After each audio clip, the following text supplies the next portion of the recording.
Okay, so we have started unit number 14, which is about hydrocarbons. So in the previous lecture, we discussed what are hydrocarbons. तो इसमें हमने देखा था कि जो simplest organic compounds होते हैं उनको हम हाइड्रोकार्बन्स कहते हैं, ठीक है। और साथ ही साथ हमने ये भी देखा था कि हाइड्रोकार्बन्स ऐसे ऑर्गेनिक कंपाउंड्स होते हैं जिसमें we have carbon and hydrogen.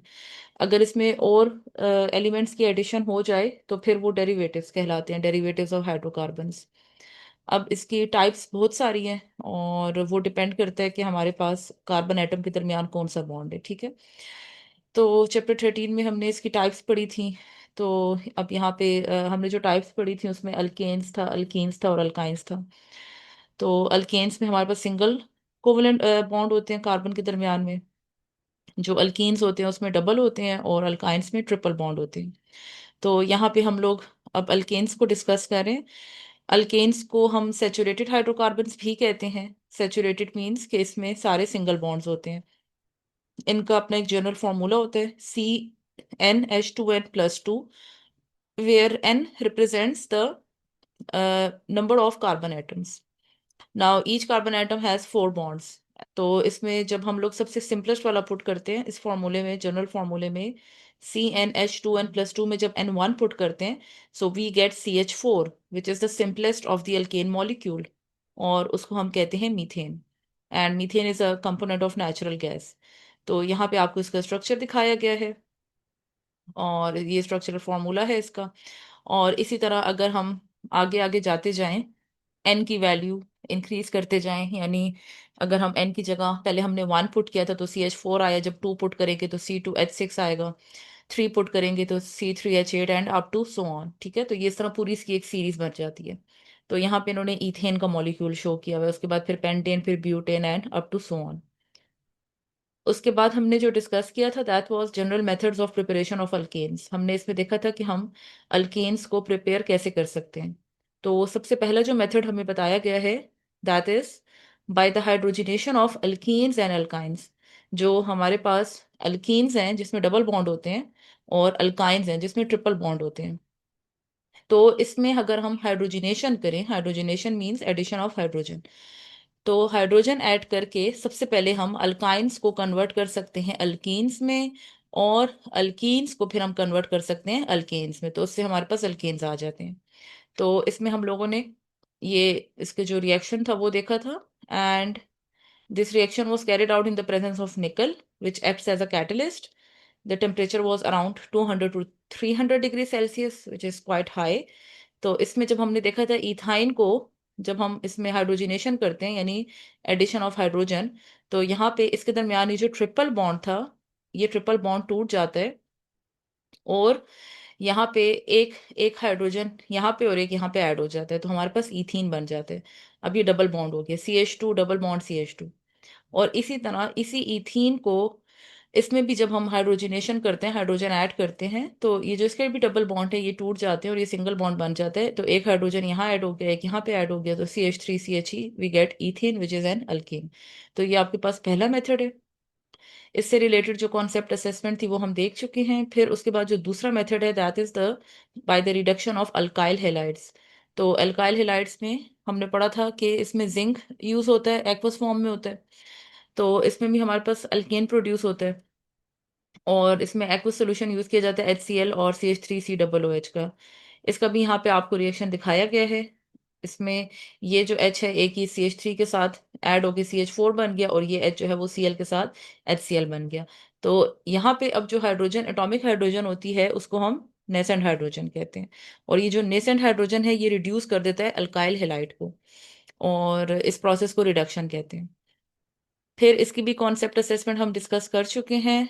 और जो तीसरा मेथड है of getting the alkanes is by cracking of larger hydrocarbons. जो लार्जर यानी कि बिग साइज्ड हाइड्रोकार्बन है, अगर हम उसको ब्रेक करें so we will get alkanes. जैसे अब यहाँ पे डेकेन दिया हुआ है, dec means 10, so decane has 10 carbon atoms and it has H22।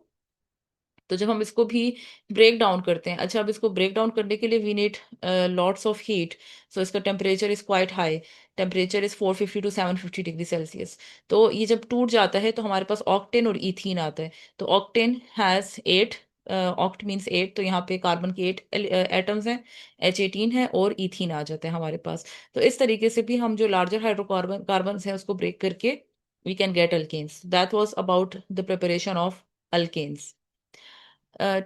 Today's topic is properties of alkanes. Now we are going to learn what are the properties of alkanes. तो सबसे पहले इन्होंने हमें ये बताया हुआ है कि alkane molecules are non polar. Alkane जो है वो नॉन पोलर होते हैं। अब नॉन पोलर का क्या मतलब है? हमारे पास बास कंपाउंड्स पोलर होते हैं। पोलर मीन्स कि उसमें एक तरफ पॉजिटिव चार्ज आ जाता है, एक तरफ negative, and that is because of the sharing of electrons. तो ये पोल्स बन जाते हैं, ठीक है। लेकिन जो अल्केन्स होते हैं वो नॉन पोलर्स होते हैं, यानी इसमें कोई ऐसे पोलैरिटी का या चार्ज का कोई ऐसी बात नहीं होती। They are less dense than water and do not dissolve in it.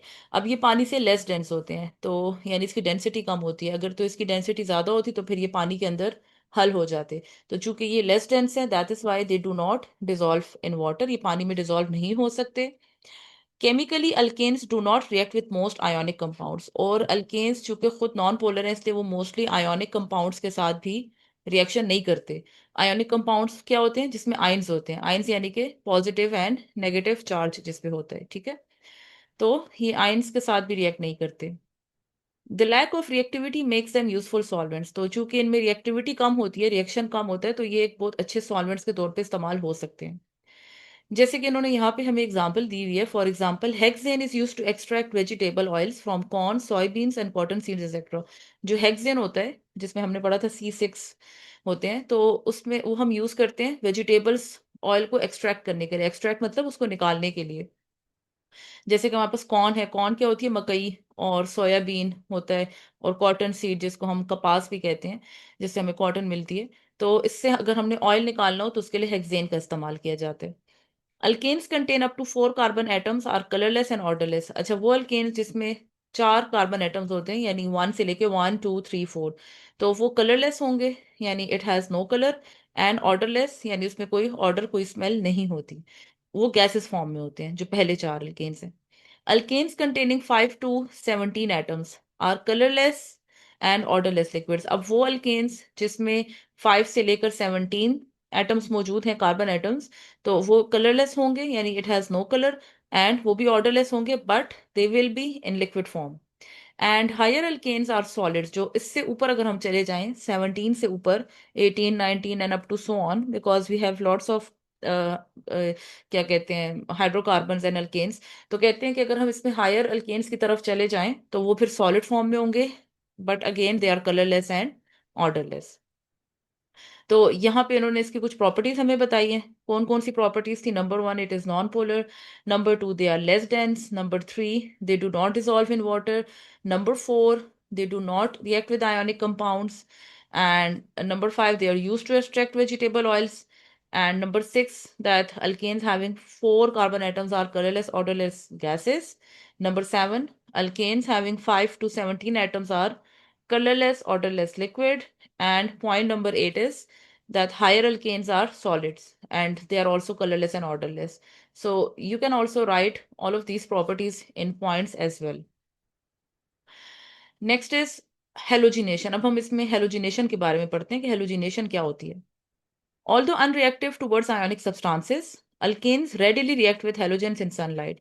अब अभी हमने देखा कि जो अल्केन्स होते हैं वो अनरिएक्टिव होते हैं, यानी आयोनिक सब्सटेंसेस के साथ वो रिएक्शन नहीं करते। लेकिन अल्केन्स जो है वो फौरी तौर पे, रेडिली मीन्स फौरी तौर पर, इमीडिएटली रिएक्ट करते हैं हेलोजेंस के साथ in the sunlight. Now what are halogens? Halogens जो हमारे पास पीरियोडिक टेबल में ग्रुप 7 के एलिमेंट्स होते हैं, that is known as halogens, जिसमें chlorine, fluorine, bromine, iodine etcetera ये सारे आ जाते हैं, ठीक है। तो एल्केन्स जो है वो हेलोजेंस के साथ फौरी तौर पर रिएक्शन करते हैं इन द प्रेजेंस ऑफ सनलाइट, यानी जो सूरज की रोशनी है उसकी मौजूदगी में।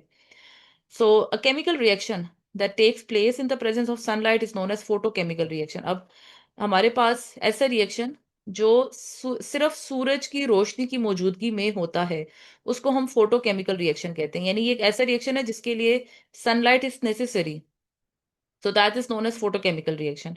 तो चूंकि ये भी सनलाइट की मौजूदगी में कर रहे रिएक्शन, तो इसलिए हम इसको फोटोकेमिकल कहते हैं। अब आगे देखते हैं क्या लिखा हुआ है कि the reaction of an alkane and a halogen is a substitution reaction. अब जब अल्केन का रिएक्शन होगा हेलोजन के साथ, तो वो एक सब्स्टिट्यूशन रिएक्शन होगा। सब्स्टिट्यूशन रिएक्शन मींस कि इसमें एक हाइड्रोजन एटम अल्केन का रिप्लेस हो जाता है एक हेलोजन एटम से। तो यहाँ पे आगे लिखा भी हुआ है कि in this reaction a halogen atom substitutes for one or more of the hydrogen atoms, कि जो हेलोजन होता है वो एक या एक से ज्यादा हाइड्रोजन एटम के साथ सब्स्टिट्यूट हो जाता है, यानी वो उसकी जगह ले लेता है ऑफ एन अल्केन, अल्केन के हाइड्रोजन के साथ। ठीक है। तो अब यहाँ पे इन्होंने जो एग्जांपल दी हुई है वो कह रहे हैं कि for example the reaction of methane and chlorine in diffused sunlight occurs as follow. अगर हम मीथेन का रिएक्शन करें क्लोरीन के साथ, so methane is this CH4 and chlorine जो कि हेलोजन है, ग्रुप 7 का एलिमेंट है Cl2। तो अगर हम इसकी सनलाइट की रोशनी में करेंगे तो क्या होगा कि यहाँ पे जो एक Cl है, ये Cl CH4 के एक H के साथ रिप्लेस हो जाएगा, और इसका जो एक हाइड्रोजन है वो Cl का जो मॉलिक्यूल था, दो थे, उसमें एक के साथ आ जाएगा, तो HCl हमारे पास लिबरेट होगी इन गैशियस फॉर्म। तो ये जो हमारे पास आ रहा है chloromethane, this is also in gaseous form. अच्छा, यहाँ पे आप देख लें ये भी गैशियस फॉर्म में जो हमारे पास रिएक्टेंट्स थे और जो प्रोडक्ट्स बन के आ रहे हैं वो भी गैशियस फॉर्म में। तो मैं यहाँ पे इसको थोड़ा सा ड्रॉ कर लेती हूँ। जो CH4 है उसका हमारे पास स्ट्रक्चर कुछ इस किस्म का होता है, CH, चार हाइड्रोजन होते हैं ना, CH4, H, और यहाँ पे भी H, साथ में इसके हम ऐड कर देते हैं इसमें क्लोरीन गैस। ठीक है। अच्छा, अब ये Cl2 है। ठीक है, मैं इसको इस तरह शो कर देती हूँ, Cl।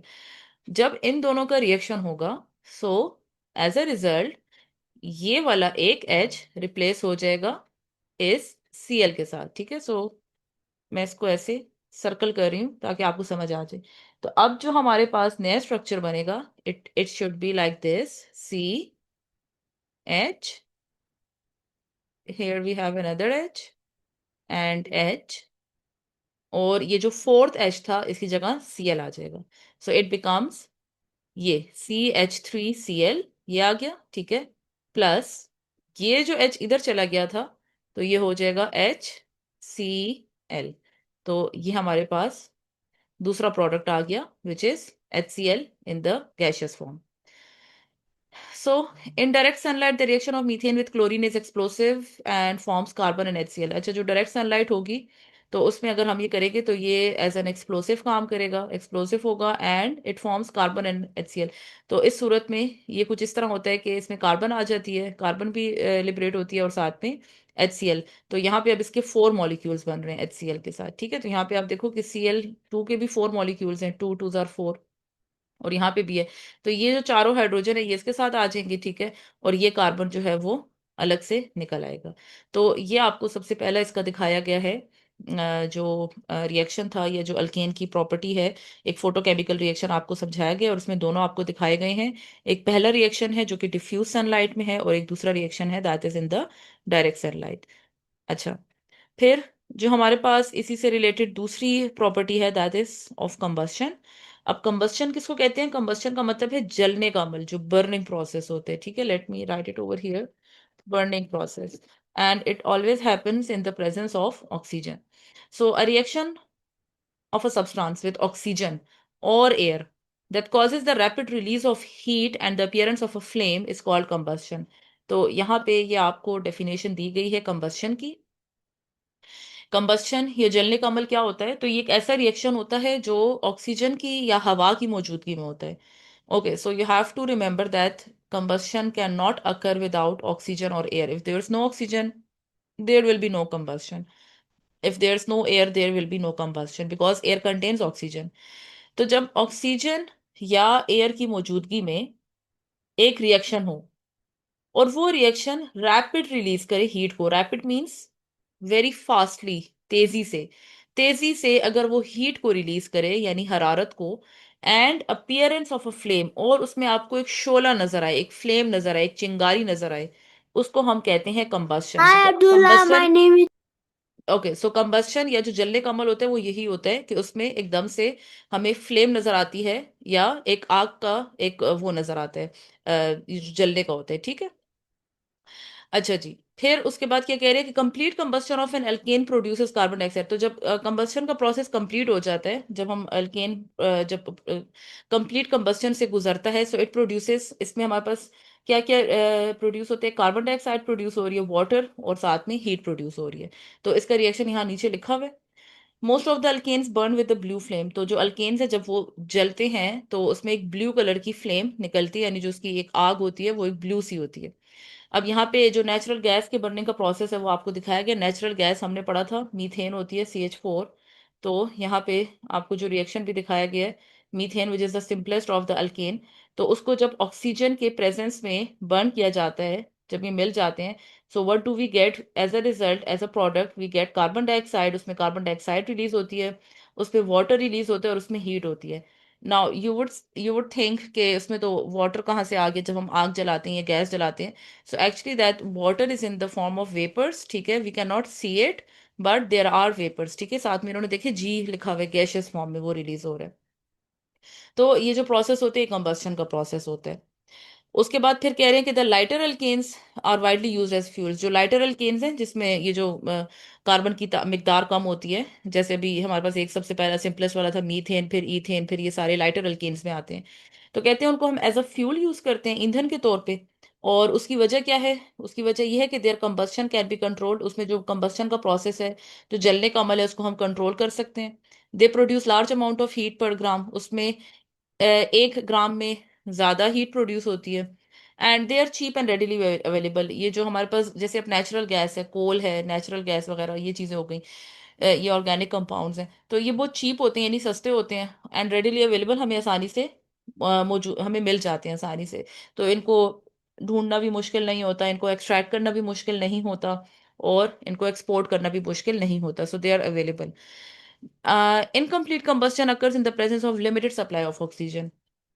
तो जो कंप्लीट कंबस्शन होती है उसपे तो जितनी भी ऑक्सीजन है वो यूज हो जाती है, जिस तरह यहाँ पे लिखा भी हुआ था कंप्लीट कंबस्शन।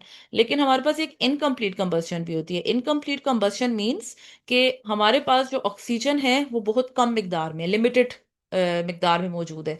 तो जब वो लिमिटेड मिकदार में ऑक्सीजन होगी या कम होगी, तो वो अल्केन जो है वो कंप्लीटली बर्न नहीं होगा, या वो कंप्लीट कंबस्शन से नहीं गुजरेगा। So incomplete combustion of methane gives COC and H2O। तो अगर हमारे पास मीथेन इनकम्प्लीटली बर्न होती है, यानी वो मुकम्मल नहीं होती, तो हमारे पास इसमें कार्बन मोनोऑक्साइड, जिसका फॉर्मूला CO होता है, वो रिलीज होती है। साथ में कार्बन रिलीज होती है, और water as a by product release होता है। तो अगर आप इसको देख लें, हमें कैसे पता चलेगा कि ये एक इनकम्प्लीट कंबस्शन है? वो ऐसे पता चलेगा कि इसमें जो ऑक्सीजन है वो लिमिटेड होगी। तो यहाँ पे देखें, हमारे पास है 3 CH4, यानी CH4 के 3 मॉलिक्यूल्स हैं, और यहाँ पे जो ऑक्सीजन है इसके 4 मॉलिक्यूल्स हैं। तो जब ये रिएक्शन होगा तो हमारे पास इंस्टेड ऑफ कार्बन डाइऑक्साइड जो कि कंप्लीट कंबस्शन में रिलीज हो रही थी, अब हमारे पास कार्बन मोनोऑक्साइड रिलीज हो रही है, विच इज CO। साथ में हमारे पास अब चूंकि ऑक्सीजन खत्म हो गया तो यहाँ पे सिर्फ C बच गया, C निकल रहा है। और साथ ही हमारे पास जो वाटर है, वाटर वेपर्स की शक्ल में वो रिलीज हो रहे हैं। तो this is known as incomplete combustion, जिसमें हमारे पास ऑक्सीजन जो है वो बहुत ही लिमिटेड मिकदार में होती है। तो ये हमने इसकी कुछ प्रॉपर्टीज देख ली अल्केन्स की। हेलोजिनेशन का प्रोसेस है वो हमने पढ़ लिया, और कंबस्शन का प्रोसेस भी हमने पढ़ लिया। I hope it is clear.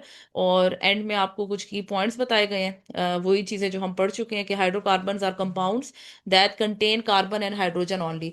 Hydrocarbons जो है ये वो कंपाउंड्स है जिसमें कार्बन और हाइड्रोजन होते हैं, ठीक है। This is the basic definition of hydrocarbon. Then the simplest hydrocarbon is the CH4, जो मीथेन है, ये सबसे सिंपलेस्ट होता है। Alkanes are unreactive, alkanes unreactive होते हैं, that is the property. Alkanes are saturated, alkanes saturated होते हैं, means they have single bond. In a substitution reaction one atom or group of atoms is replaced by another atom or group of atoms. कि substitution में क्या होता है कि एक atom या ग्रुप ऑफ एटम किसी और एटम या ग्रुप ऑफ एटम से रिप्लेस हो जाते हैं।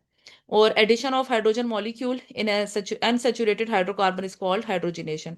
जब हम अनसेचुरेटेड, अनसेचुरेटेड मींस जिसमें डबल या ट्रिपल बॉन्ड्स हैं, उसको उसमें अगर हम लोग हाइड्रोजन ऐड कर दें तो that process is known as hydrogenation.